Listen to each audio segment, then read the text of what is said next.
Friends, welcome back to my channel Sahrish institute. So आज की इस वीडियो में मैं एनआईएस वाले बच्चों के लिए अपडेट लेकर आ गई हूँ। सो फाइनली आप लोग का वैसे तो कल रात को ये नोटिस आ चुका था, but because of some network issue जो मैं वीडियो अपलोड नहीं कर पाई। सो अभी मैंने वीडियो आप लोग के लिए फटाफट से बनाकर डाला है। नोटिस आ गया था आप लोग का पासिंग क्राइटेरिया, जैसे कि मैंने कल ही वीडियो में बोला था कि आप लोग का नोटिस जो है जल्दी आ जाएगा इस चीज़ को लेकर, क्योंकि बाकी जैसे काफ़ी सारे बच्चे मुझे कमेंट करके पूछ रहे थे कि मैम हमारे लिए अभी तक कोई भी पासिंग क्राइटेरिया से रिलेटेड नोटिस नहीं डिक्लेयर हुआ है, जबकि सीबीएसई हो गया, बाकी अदर जितने भी बोर्ड्स हैं उनके लिए ऐसा नोटिस आ चुका है कि किस तरह से उनको प्रमोट किया जाएगा, कैसे उनका रिजल्ट बनाया जाएगा, मतलब कि पासिंग क्राइटेरिया। बाकी जो पासिंग क्राइटेरिया का नोटिस आया है वो बहुत लंबा है। बाकी लाइन टू लाइन तो यहाँ पे मैं एक्सप्लेन नहीं कर सकती हूँ, लेकिन अब इसके बाद जो मैं नेक्स्ट वीडियो लाऊंगी उसमें फुल मैं पूरा वहाँ पे लाइन टू लाइन आप लोगों को पूरा नोटिस एक्सप्लेन करूँगी। अगर आप लोग को ना समझ में आए तो मैं बता दूँगी सारा। अभी फिलहाल यहाँ पे जो बेसिक इंपॉर्टेंट पॉइंट्स हैं वो फटाफट से मैं आप लोगों को क्लियर कर देती हूँ, जो कि उसमें जो आप लोग के लिए जानना ज़रूरी है। ठीक है।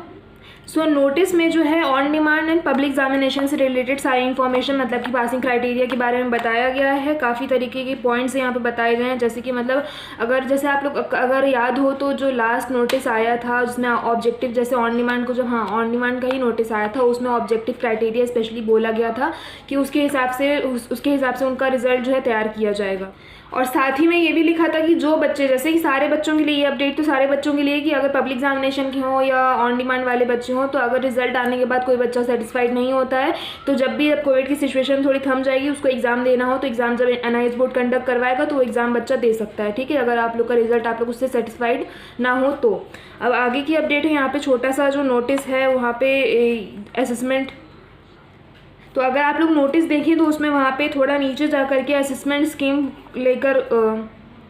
तो आप लोगों का जो नोटिस है उसमें अगर आप लोग थोड़ा सा नीचे देखें तो आप लोग का असेसमेंट स्कीम का पॉइंट्स वहाँ पे कुछ बता रखे हैं। वहाँ सबसे पहले पॉइंट में for learners already passed in 4 और मोर सब्जेक्ट, मतलब यहाँ पे ये है इस चीज़ का कि जो बच्चे एनआईएस बोर्ड में पहले से हैं और उनके कोई भी मतलब 4 सब्जेक्ट, मतलब 4 से ज़्यादा सब्जेक्ट में वो पास हो चुके हैं या मिनिमम 4 सब्जेक्ट में जो है वो पास आउट कर चुके हैं, उनका क्लियर हो रखा है, तो उसमें से टॉप 3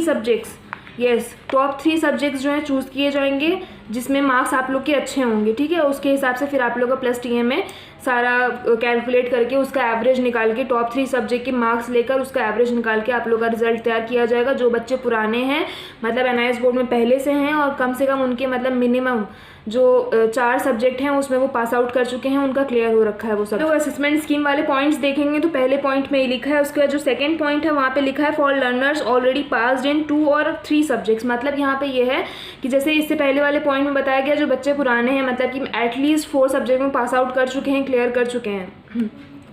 तो इसके बाद सेकंड पॉइंट में बताया गया है इसी तरह से कि जो सब्जेक्ट जो बच्चे कम से कम 2 से 3 सब्जेक्ट में पास हो चुके हैं, जो बच्चे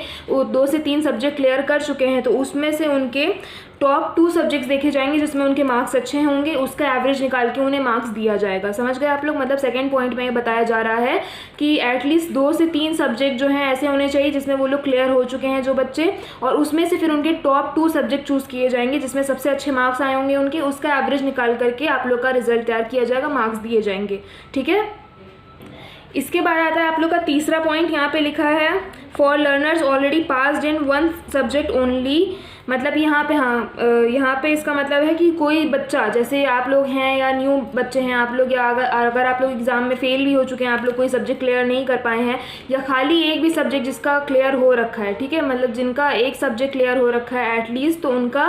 ये वहाँ पे दिक्कत उनको भी झेलनी नहीं पड़ेगी, उनका वो सब्जेक्ट का एवरेज निकाला जाएगा, प्लस आप लोग का वहाँ पे टीएमए ऐड कर दिया जाएगा। आप लोगों ने टीएमए सबमिट करवाया ही होगा, है ना, तो टीएमए प्लस आप लोग का वो जो सब्जेक्ट है उसका मार्क्स का एवरेज निकाल करके उसी तरह से सारा इंतजाम करके उस सब्जेक्ट का प्लस टीएमए मिलाकर आप लोग का रिजल्ट तैयार किया जाएगा, मार्क्स दिए जाएंगे। ठीक है, तो आई होप ये 3 पॉइंट आप लोग क्लियर हो गए होंगे। अब चौथा पॉइंट, यहाँ पे थोड़ा सा आप लोग को समझाना थोड़ा कॉम्प्लिकेटेड हो जाएगा, हो सकता है काफ़ी बच्चों को समझ में ना आए, इसलिए सिंपल थोड़ी सीधी भाषा में आप लोग को बताती हूँ। बाकी इसके बाद जो मैं नेक्स्ट वीडियो लेकर आऊँगी उसमें और ज़्यादा डिटेल में एक्सप्लेन करूँगी। अगर कोई बच्चों को इस वीडियो में समझ में ना आए तो पूछ भी लीजिएगा, लेकिन इसके बाद जो नेक्स्ट वीडियो आएगी पूरा नोटिस जो है लाइन टू लाइन में एक्सप्लेन करूँगी उसमें। ठीक है, तो यहाँ पे चौथा मतलब आप लोग पॉइंट का यही समझ लीजिए कि जो बच्चे फ्रेशर हैं एनआईएस में, जो नए आए हैं, ठीक है, न्यू स्टूडेंट्स हैं, तो उनका देखिए अब कोई पास्ट रिकॉर्ड तो होगा नहीं, अब वो किसी अदर बोर्ड से आए होंगे, ठीक है, उनकी मार्कशीट वगैरह सबमिट होती है एडमिशन के टाइम पे, लेकिन स्टिल वो किसी अदर बोर्ड की मार्कशीट होगी या किसी अदर बोर्ड का रिजल्ट होगा, ठीक है। एनआईएस बोर्ड के वो पुराने स्टूडेंट्स हैं नहीं, तो उनका पहली बार उनको एग्ज़ाम देना था, वो एग्ज़ाम दे नहीं पाए बिकॉज ऑफ कोविड। तो उनका चौथे पॉइंट में आप लोग सिंपली ये मान के चलिए कि आप लोग का जैसे न्यू स्टूडेंट्स हैं एनआईएस के, तो वो जो है उनका जो टीएमए उन्होंने 15 जून जो लास्ट डेट थी उसमें सबमिट जब करवाया होगा, तो वो टीएमए आप लोग का यहाँ पे बहुत काम आने वाला है जो न्यू स्टूडेंट्स हैं, ठीक है। तो आप लोग का जो टीएमए है प्लस आप लोग का प्रैक्टिकल थ्योरी के मार्क्स जो है ऐड करके आप लोग का रिजल्ट तैयार किया जाएगा, आप लोग को मार्क्स दिए जाएंगे। अब यहाँ पे कन्फ्यूजन की बात यह है कि आप लोग का प्रैक्टिकल भी नहीं हुआ है, थ्योरी भी नहीं हुआ है, और आप लोग जो है स्टूडेंट्स न्यू है एनआईएस बोर्ड में, कोई पुराना रिकॉर्ड भी नहीं है एनआईएस का, है ना। तो आप लोग न्यू स्टूडेंट्स हैं, ऑब्वियसली आपकी जितनी भी मार्कशीट होगी, रिजल्ट होगा, सब अदर बोर्ड का होगा। तो यहाँ पे ये है कि एनआईएस बोर्ड खुद प्रैक्टिकल के मार्क्स देगा आप लोगों को, ठीक है। जो बच्चे प्रैक्टिकल नहीं दे पाए हैं उनका मार्क्स जब उनका प्रोसेस ये सब होगा, सारी चीज़ मैं नेक्स्ट वीडियो में आप लोग को लाइन टू लाइन उसमें नोटिस में एक्सप्लेन करूंगी। तो आप लोगों को सिंपल सी लैंग्वेज में आप लोगों को बता रही हूँ कि आप लोग का टीएमए प्लस प्रैक्टिकल के मार्क्स जो हैं आप लोग को एनआईएस बोर्ड खुद अपनी तरफ से देगा, वो सब ऐड करके, मतलब पुराना रिकॉर्ड वगैरह देखकर सिंपली आप लोग ये मान के चलिए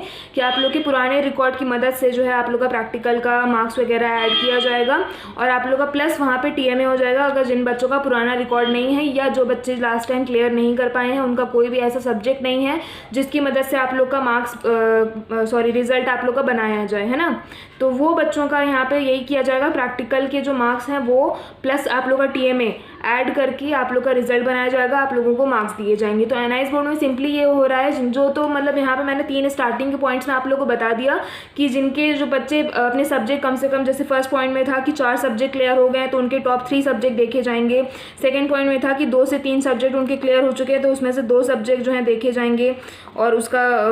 एवरेज वगैरह निकाल कर आप लोग को दिया जाएगा मार्क्स। और उसके बाद जो लास्ट वाला थर्ड पॉइंट था उसमें बताया गया था कि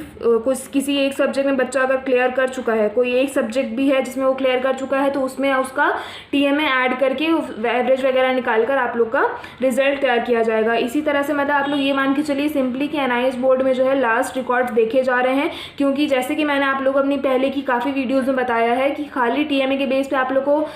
पास करना, आप लोग का मार्क्स देना, रिजल्ट बनाना आसान नहीं है, क्योंकि वो टीएमए एक तरह से बहुत छोटी सी चीज़ होती है लेकिन काफ़ी इंपॉर्टेंट रोल होता है उसका। और इस टाइम पे जो है टीएमए बहुत इंपॉर्टेंट रोल टीएमए ने निभाया है, बिकॉज प्रैक्टिकल एग्जाम्स भी नहीं हो पाए थे, है ना। खाली एनआईएस बोर्ड में टीएमए होता है, प्रैक्टिकल होता है, थ्योरी होता है, तो प्रैक्टिकल और थ्योरी हो नहीं पाए, तो आप लोग का खाली टीएमए ही है जिसके बल पे आप लोग को इतना ज़्यादा प्रमोट करने में थोड़ी आसानी हो गई। प्लस आप लोग के लास्ट रिकॉर्ड्स देखे जा रहे हैं, उसके हिसाब से मिला जुला कर एवरेज निकाल के आप लोग का रिजल्ट तैयार किया जा रहा है, ठीक है।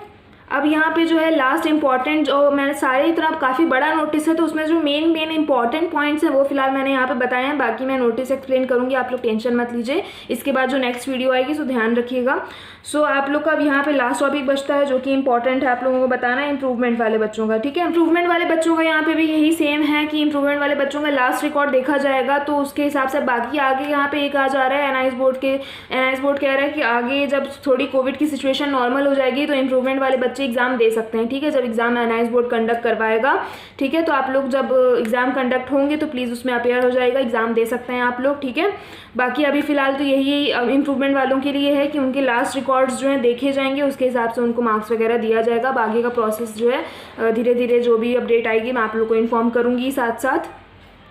सो स्टूडेंट्स अभी की फ़िलहाल की वीडियो में इतना ही, क्योंकि टीएमए काफ़ी टीएमए कह रही नोटिस जो है बहुत बड़ा है, तो उसमें लाइन टू लाइन एक्सप्लेन करना काफ़ी आप लोगों को ठीक से समझ में भी नहीं आएगा। लेकिन आप लोग को टेंशन मत लीजिए, मैं पूरा नोटिस जो है इसके बाद जो नेक्स्ट वीडियो मैं बना रही हूँ उस पर काम कर रही हूँ, फटाफट से अपलोड कर दूँगी आप लोगों के लिए। तो लाइन टू लाइन आप लोग को उसमें सारी चीज़ एक्सप्लेन कर दूँगी। फिर भी अगर ना समझ में आए तो आप लोग कमेंट सेक्शन में कमेंट करके पूछ सकते हैं, ठीक है। अभी फ़िलहाल जो उसमें पूरे नोटिस में जो जो इंपॉर्टेंट पॉइंट्स थे वहाँ मैंने आप लोग को सब कुछ बता दिया, बाकी इसके आगे का सारा मैं उसको लाइन टू लाइन एक्सप्लेन कर दूंगी। बाकी आप लोग अपना एनआईएस की ट्विटर हैंडल पे भी जाकर चेक कर सकते हैं, वहाँ पे भी कुछ इन्फॉर्मेशंस दे रखी हैं, वो भी आप लोग को जाके देखना चाहिए, ठीक है। तो आप लोग जाइए देखिए, बाकी उसका लिंक मैंने अपने डिस्क्रिप्शन बॉक्स में दे दिया है, वहाँ से भी जाकर आप लोग देख सकते हैं। तो चलिए स्टूडेंट्स मिलते हैं नेक्स्ट वीडियो में एक न्यू अपडेट के साथ, तब तक के लिए stay home, stay safe, take care of your health and immunity, and thanks for watching and don't forget to subscribe my channel. Okay, thank you.